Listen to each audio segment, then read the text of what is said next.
अऊज़ुबिल्लाहि मिनश्शैतानिर्रजीम बिस्मिल्लाहिर्रहमानिर्रहीम अल्लाहुम्मा सल्लि अला मुहम्मदिन व अला आलि मुहम्मदिन कमा सल्लैता अला इब्राहीम व अला आलि इब्राहीम इन्नका हमीदुम मजीद अल्लाहुम्मा बारिक अला मुहम्मदिन व अला आलि मुहम्मदिन कमा बारकता अला इब्राहीम व अला आलि इब्राहीम इन्नका हमीदुम मजीद। अस्सलामु अलैकुम व रहमतुल्लाहि व बरकातुहू। आज का जो हमारा मौजू है वो है ला इलाहा इल्लल्लाह।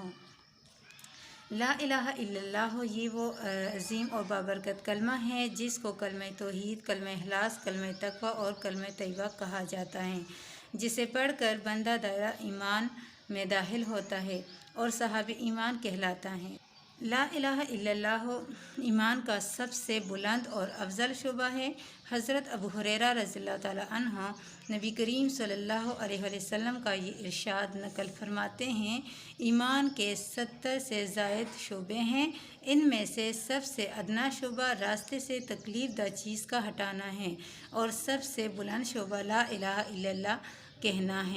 ला इलाहा इल्लल्लाह अज़कार में सबसे अफजल ज़िक्र हैं। हज़रत जाबिर बिन अब्दुल्लाह रज़ियल्लाहु ताला अन्हु नबी करीम सल्लल्लाहु अलैहि वसल्लम का ये इरशाद नकल फरमाते हैं कि ला इलाहा इल्लल्लाह से अफजल कोई ज़िक्र नहीं और इस्तिग़फ़ार से अफजल कोई दुआ नहीं। ला इलाहा इल्लल्लाह 7वें आसमान ज़मीन से ज़्यादा वज़नी कलमा है।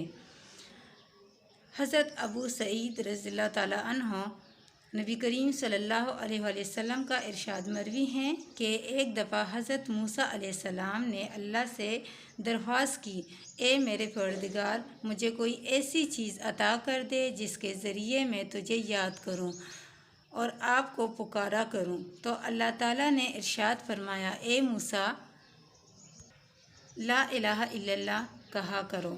हज़रत मूसा अलैहिस्सलाम ने अर्ज़ किया, ए अल्लाह, तेरे सिवा कोई माबूद नहीं, मैं ये चाहता हूँ कि तू मुझे कोई ऐसी खुसूसी चीज़ अनायत फरमा जो मुझ ही को अता हो। अल्लाह ताला ने इरशाद फरमाया, ए मूसा, अगर 7वां आसमान और मेरे अलावा उनमें रहने वाले और 7वें ज़मीनें यानी सब कुछ एक पलरे में रख दी जाए और ला इलाहा इल्लल्लाह को दूसरे पलरे में रख दी जाए तो ये ला इलाहा इल्लल्लाह का पलरा उन्हें लेकर झुक जाएगा। एक रिवायत में है कि आप सल्लल्लाहु अलैहि वसल्लम ने हज़रत बिन जबल रज़ियल्लाहु ताला अन्हु को नसीहत करते हुए फरमाया, जो शख्स क़यामत के दिन हुलूस के साथ ये कलमा लेकर हाजिर होगा, उसका ये कलमा हर गुनाह पर भारी और वज़नी हो जाएगा। हज़रत अब्दुल्लाह बिन अब्बास रज़ियल्लाहु ताला अन्हु फरमाते हैं कि आप सल्लल्लाहु अलैहि वसल्लम ने इरशाद फरमाया, अपने मुर्दों यानी उन लोगों को जो मरने के करीब हैं, उनको ला इलाहा इल्लल्लाह की तलकीन करो, इसलिए कि जो शख्स अपनी मौत के करीब पढ़ ले उसके लिए जन्नत वाजिब हो जाती हैं।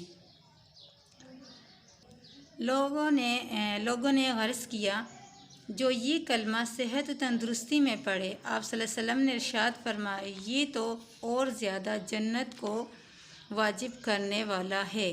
फिर आप सल्लल्लाहु अलैहि वसल्लम ने इरशाद फरमाया, कसम है उस ज़ात की जिसके कब्ज़े में मेरी जान है, अगर तमाम आसमान, ज़मीन और जो लोग या जो चीज़ें भी उनके दरमियान में हैं, वो सब कुछ और जो कुछ उनके नीचे हैं, वो सब का सब एक पलरे में रख दिया जाए और ला इलाहा इल्लल्लाह का इकरार दूसरी जानिब हो तो वही तौल में बढ़ जाएगा।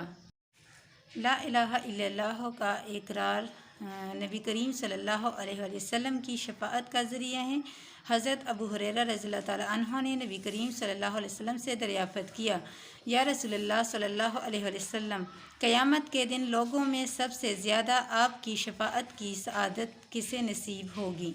आप सल्लल्लाहु अलैहि वसल्लम ने उनके बेहतरीन सवाल पर शाबाश देते हुए इरशाद फरमाया, ए अबू हुरैरा, मुझे पता था कि इस बात को तुम से पहले मुझसे कोई ना पूछेगा, इसलिए कि मैंने देखा है तुम हदीस पर बहुत हरीस हो। फिर आप सल्लल्लाहु अलैहि वसल्लम ने उनके सवाल का इरशाद फरमाया, قیامت کے دن لوگوں میں سب سے زیادہ میری شفاعت کی سعادت اسے نصیب ہوگی جو اپنے دل کے خلوص کے ساتھ لا الہ الا اللہ کہیں۔ لا الہ الا اللہ اخلاص کے ساتھ کہنا جنت میں داخلے کا باعث ہے۔ حضرت زید بن ارقم رضی اللہ تعالیٰ عنہ نبی کریم صلی اللہ علیہ وسلم کا ارشاد نقل فرماتے ہیں، جس نے اخلاص کے ساتھ لا الہ الا اللہ کہا وہ جنت میں داخل ہوگا۔ کسی نے دریافت کیا کہ اس کلمے کا اخلاص کیا ہے؟ آپ صلی اللہ علیہ وسلم نے ارشاد فرمایا، اس کلمے کا اخلاص یہ ہے کہ یہ اپنے پڑھنے والے کو اللہ تعالیٰ کے حرام کردہ کاموں سے روک دے۔